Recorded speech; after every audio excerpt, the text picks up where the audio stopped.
Buenos días a todos. En primer lugar, quiero agradecer a los organizadores del evento pues, la oportunidad de compartir estas breves reflexiones con ustedes. Cuando mi tocayo Larrazábal me invitó a participar en este foro, tenía pensado decir una cosa. Bueno, quería solicitarle a la audiencia su benevolencia, porque los compañeros de exposición pues, son todos destacadas personalidades, académicos, catedráticos, profesores universitarios, y yo simplemente soy un modesto empresario que trato pues de reflexionar sobre cuáles son los caminos del país. Y después de haber escuchado al profesor Lombardi, no me queda otra cosa que solicitar vehementemente la benevolencia de la audiencia para con mi reflexión. Estado comunal o pacto republicano. A mí me parece el planteamiento un falso dilema. Yo creo que aquí hay absolutamente nada que escoger. Estamos todos absolutamente convencidos de que el camino es un pacto republicano.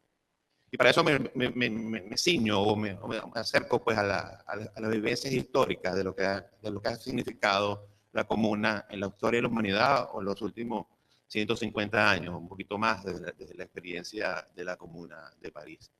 La Comuna de París, afortunadamente, fue muy breve, lo que trajo fue desastre, destrucción, autogestión, por cierto, con resultados de hambre, de muerte, de saqueo y prácticamente la desaparición de la ciudad.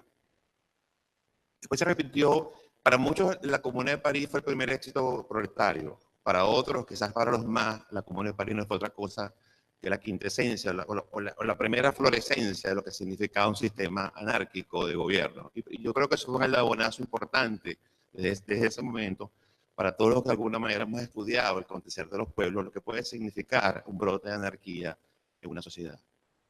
Pero desafortunadamente la historia no aprende y se siguen cometiendo los errores. Después tuvimos el gran salto adelante en China. El gran salto adelante en China no fue hacia adelante, sino hacia un vacío. Y fue básicamente organizar la producción de China en comunas. Y bueno, los cálculos difieren si fueron 18 millones de personas o 30 millones de personas las que fallecieron de hambre.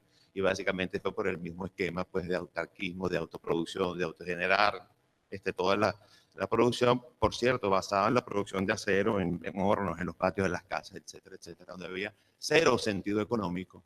Y volvemos al punto de que es un falso dilema, porque al final lo que la comuna se ha convertido es una utopía, es una quimera trasnochada que todavía se nos trata de imponer. Y el tema de la comuna, no solamente por su nombre y por su concepción política, sino por su entender económico, básicamente radica en la autarquía. Y quizás pues, como último reflejo histórico de lo que es el fracaso de la autarquía, lo podemos ver en los números que están disponibles, los pocos que se consiguen, de lo que fue el desempeño económico de Albania bajo la sombra de la cortina de hierro, bajo la sombra soviética. Fue el país más autárquico, decidió autoproducir todo, vivir solo, y todos conocemos los resultados y el desempeño de Albania pues, hasta la caída del muro de Berlín. Pero hay que entender muy bien lo que significa pacto republicano, que vamos a entender por república. Yo en estas reflexiones entiendo por república, es decir, el concepto moderno de república o la república liberal, y entendiendo el liberalismo manchesteriano en sus dos vertientes, la vertiente política y la vertiente económica, y fundamentalmente en la parte económica, pues lo que es el liberalismo, lo que comprende básicamente es la libre iniciativa, la generación de riqueza, la capacidad del ser humano para generar los ambientes propicios para el desarrollo de sus actividades y al final una superación en la calidad de vida de la sociedad. Y la república no se puede entender sin democracia. Y afortunadamente el concepto de democracia en Venezuela está muy consustanciado, es parte de nuestra ADN, además se expresa de una de las maneras más importantes que es a través del voto popular. Los venezolanos entendemos en el voto la forma de plasmar nuestro sentimiento democrático y las jornadas recientemente realizadas demuestran que a pesar de las premuras, a pesar de los inconvenientes, a pesar de las dificultades, el venezolano busca la manera de manifestar su opinión. Pero hay que entender la democracia. La democracia, afortunadamente, es un concepto que evoluciona con los tiempos. Y de la democracia del pueblo, de la democracia griega, después la democracia del principio pues, del siglo XIX inglesa, tenemos el concepto de democracia de Abraham Lincoln, del gobierno del pueblo, por el pueblo y para el pueblo.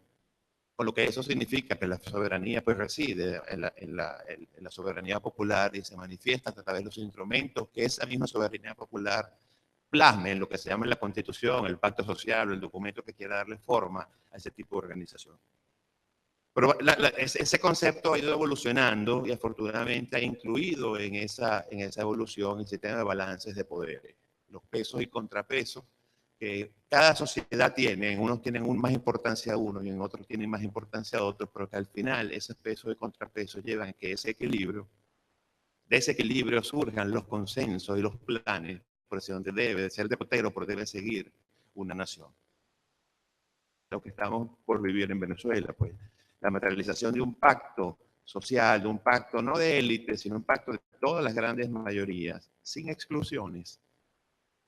Todos tenemos que dar nuestro granito de arena para fijar cuáles son las bases para construir esa nueva república. Pacto como el que mencionó, el pacto de puntos fijos, de la democracia de los 40 años de los gobiernos civiles, probablemente la constitución del 47 que mencionaba el doctor Lombardi, un pacto político importante. Y yo siempre trato de destacar, y no menos importante, quizás el pacto político de 1830, con la llegada de Páez y de la oligarquía conservadora al poder, donde había un documento maravilloso, se recogieron un documento maravilloso de la Sociedad Económica Amigo del País, lo que podía ser una guía de los primeros pasos de la República en aquel tiempo. Pero lo que más quiero destacar de este equilibrio de poderes, del concepto de democracia, el que tenemos que estar muy presentes en Venezuela y en este nuevo pacto que se vaya a dar, y ojalá algunos de los que estén aquí puedan ser representantes en esas negociaciones y en esas conversaciones, es que es básicamente una democracia civil. Está bueno ya, nosotros tenemos 200 años de una presencia demasiado importante del estamento militar en la conducción de nuestro país. Los 40 gloriosos años de los gobiernos civiles lamentablemente han sido una excepción en nuestro repertorio histórico.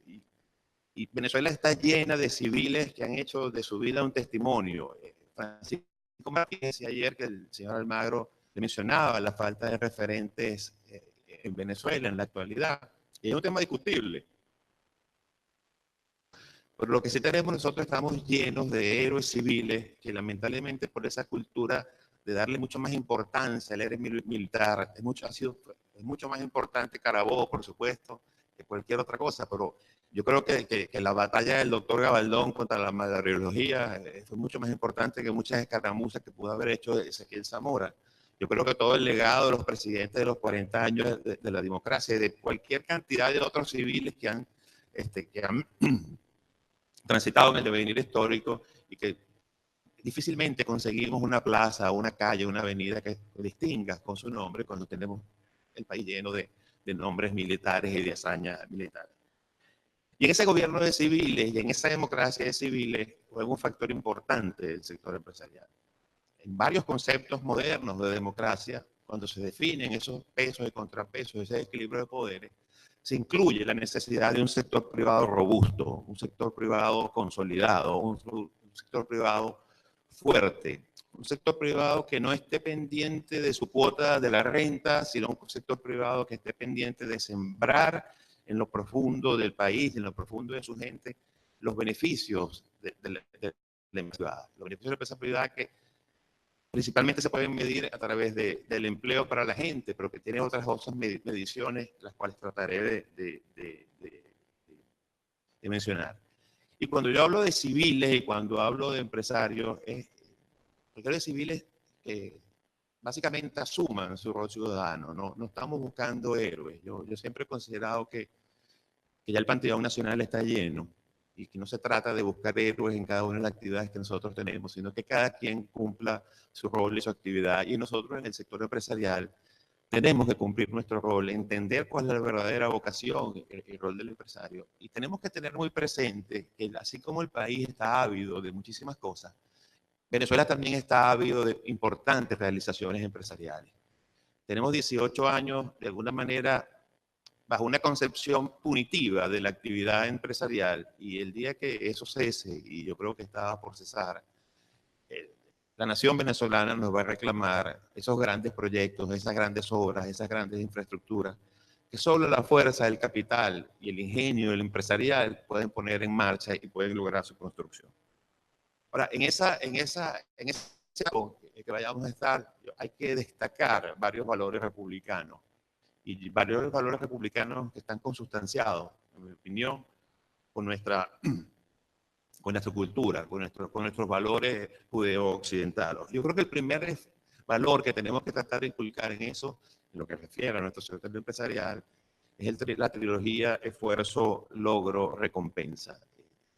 Los resultados de la actividad empresarial, los resultados de la actividad del hombre, los resultados del trabajo, tienen que de alguna manera verse compensados de mejor manera. En el caso del capital, por supuesto, con el rédito que puede tener la inversión, el crédito que puede tener la inversión que se haga, pero también hay que recompensar la labor, hay que recompensar el esfuerzo de nuestros trabajadores, el esfuerzo de la gerencia, de todos los que de alguna manera se involucran en la generación de esa riqueza. Eso está absolutamente tergiversado en Venezuela. Todos sabemos pues, el tipo de políticas laborales que hoy en día están vigentes en Venezuela, que por supuesto, donde se premia al malo, políticas que tratan de nivelar a la gente por debajo, y políticas de empleo que básicamente lo que tratan es proteger al empleo o proteger al empleado en esa relación mercantil, trabajador, empresario, en vez de ser leyes laborales que realmente protejan al empleo, protejan el trabajo como un hecho social. Son dos visiones absolutamente distintas. Cuando tú proteges el trabajo como un hecho social, básicamente tienes que tener una legislación enfocada en generar más trabajo, en lograr como sociedad la incorporación de todas aquellas personas que se incorporan a la edad laboral puedan conseguir un trabajo. Y en eso tenemos un reto y una gran oportunidad, porque tenemos lo que se llama el bono generacional, pues la cantidad de personas que se incorporan al mercado laboral en los próximos 18 años es mayor a la cantidad de personas que salen del mercado laboral en esos próximos 18 años. O sea, estos próximos 18 años es la oportunidad de oro para construir realmente un sistema de seguridad social que pueda permanecer en el tiempo. Porque va a ser cada día mayor durante 18 años el número de contribuyentes que el número de beneficiarios. Todo lo contrario es lo que sucede con los países que están envejeciendo, como algunos en el Asia y la mayoría de Europa occidental. Pero para hacer esas grandes realizaciones empresariales que todos queremos hacer y que el país nos reclama, tenemos que insertar también en esta nueva república la importancia institucional de cómo convertir el trabajo y los ahorros de los trabajadores, de las personas, en inversión. El trabajo de la gente, el esfuerzo, normalmente en los países desarrollados, los países con instituciones, los países con modelos, con monedas sólidas y con posibilidades de inversión, se convierte en ahorro. Y esos ahorros a la larga, a través del sistema financiero y de otros mecanismos, se convierten en inversiones que son las que hacen posible esas grandes realizaciones o esos grandes proyectos que necesitan acumulación de capital. Hay diferentes tipos de proyectos, hay unos que necesitan menos capital, otros que necesitan más, pero muchos de los grandes proyectos que pueden hacer a las empresas competitivas a nivel internacional necesitan unos niveles de inversión y unas masas críticas muy importantes, y para eso se necesita mecanismos de acumulación de capital. La comunicación de capital no se puede entender como nos las hacen entender en otros discursos de que hay una persona rica que tiene todo el dinero. No, son mecanismos donde la gente coloca sus ahorros y esos mecanismos protegen esos ahorros que se convierten en inversión, no solamente garantizando un rédito, sino garantizando pues, los abusos que muchas veces existen en el mal manejo de esos fondos. Pero esas inversiones y esas grandes realizaciones que el país espera del sector empresarial tienen que traducirse básicamente en la eliminación del trabajo precario. Las cifras de precariedad en el empleo, que tiene varias incidencias, la precariedad en el empleo en sí y la precariedad de las condiciones del entorno terminan generando en el empleo, son importantes. Muchos trabajadores en Caracas, por ejemplo, dedican 6 horas al día en llegar a su trabajo y regresar a su casa. Eso es parte del concepto de precariedad del empleo. Ya la persona cuando llega a su trabajo llega agotada, imagínense, a lo que regrese después horas de tráfico. Y eso implica una serie de políticas públicas, pero básicamente también una serie de inversiones a nivel hacia dentro de la empresa. Porque para poder eliminar la precariedad del empleo, tenemos que tener el concepto de empresa eficiente. Y una empresa eficiente, para hacerlo tal, medido en términos comparativos contra otra o contra otros mercados, necesita trabajadores productivos. Y ahí se necesitan dos cosas. Para el trabajador ser productivo, necesita capacitación. capacitación que le debe dar el sistema educativo en general y los planes de capacitación que haga el Estado en aquellas áreas que sean de su interés promover, pero la capacitación que también tiene que dar la empresa, sabiendo y confiando que esa capacitación que le va a dar a su trabajador se le va a convertir en productividad. Productividad que va a hacer a esa empresa mucho más eficiente.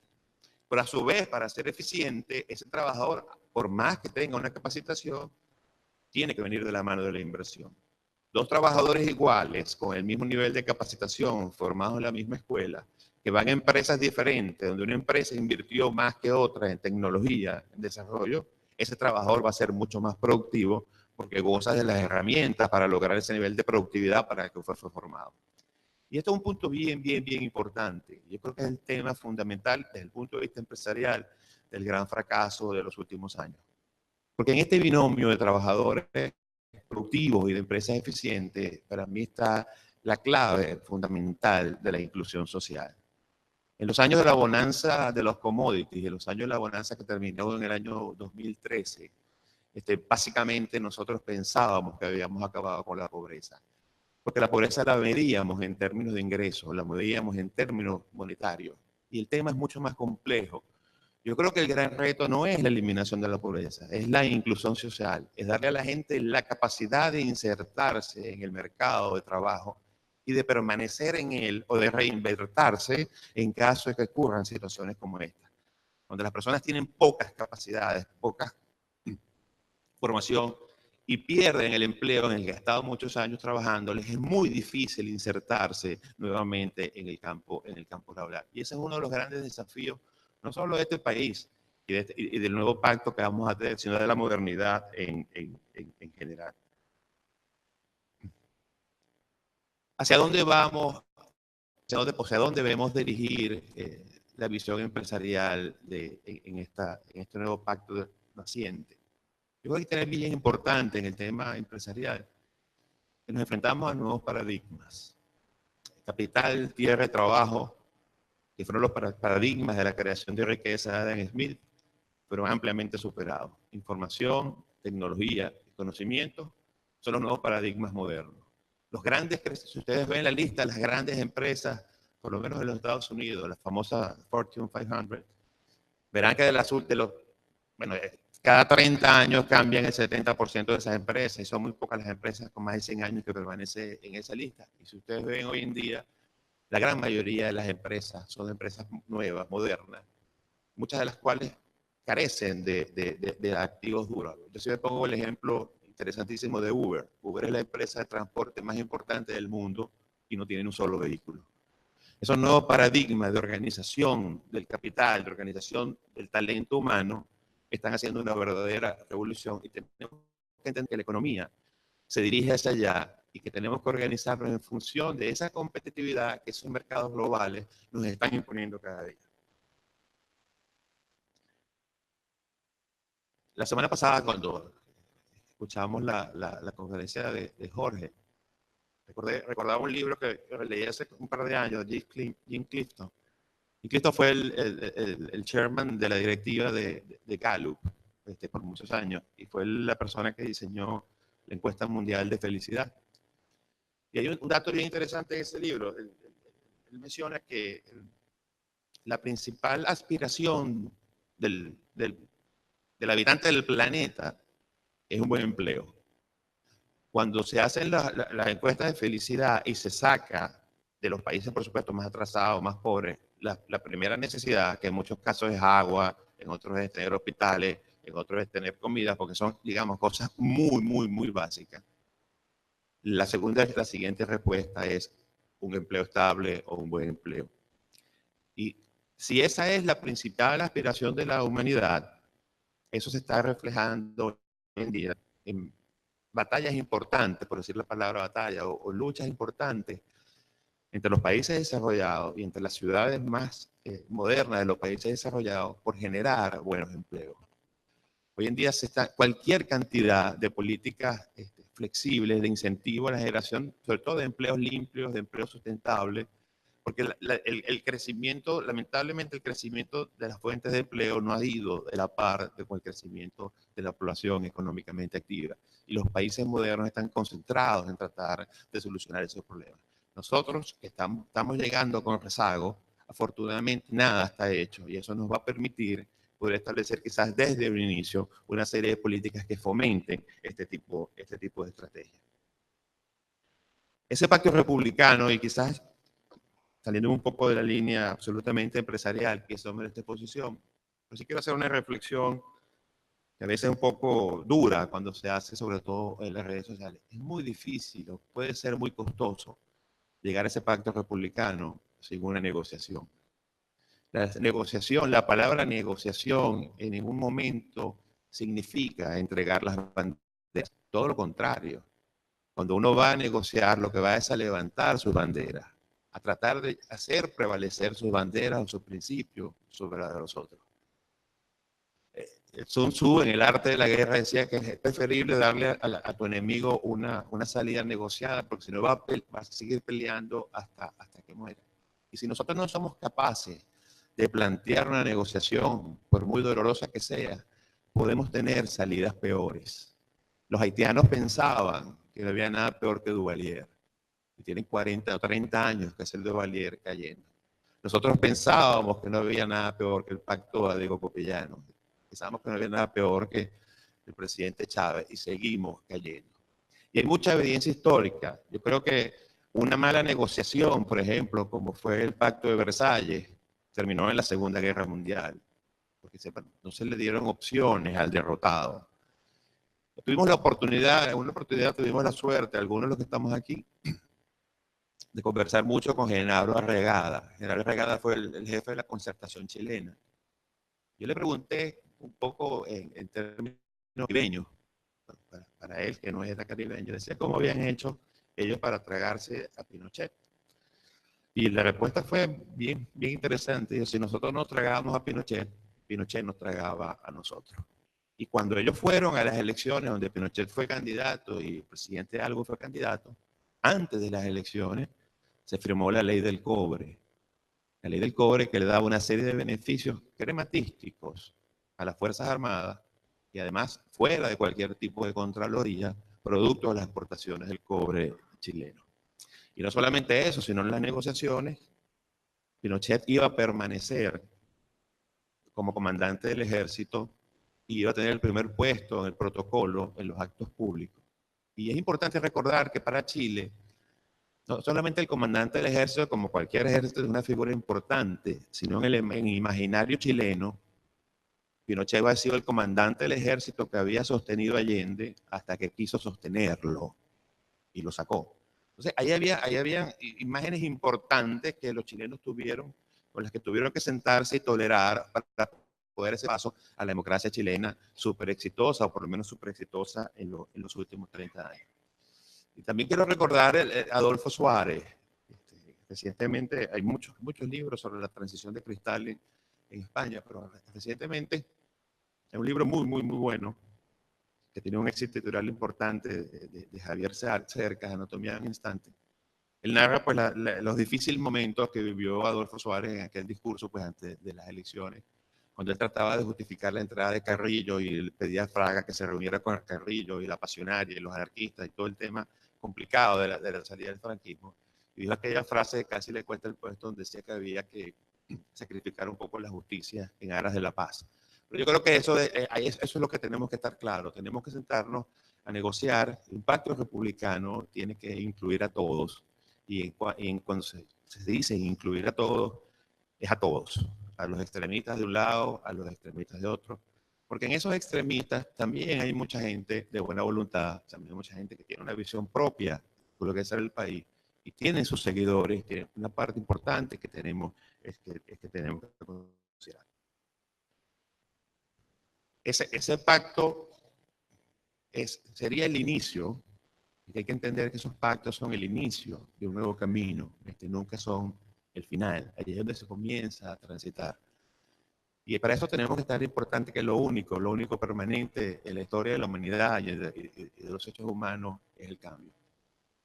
Pero el cambio no se decreta, el cambio no se solicita, el cambio se construye. El cambio tenemos que construirlo todos los días con nuestro trabajo, con nuestro rol ciudadano.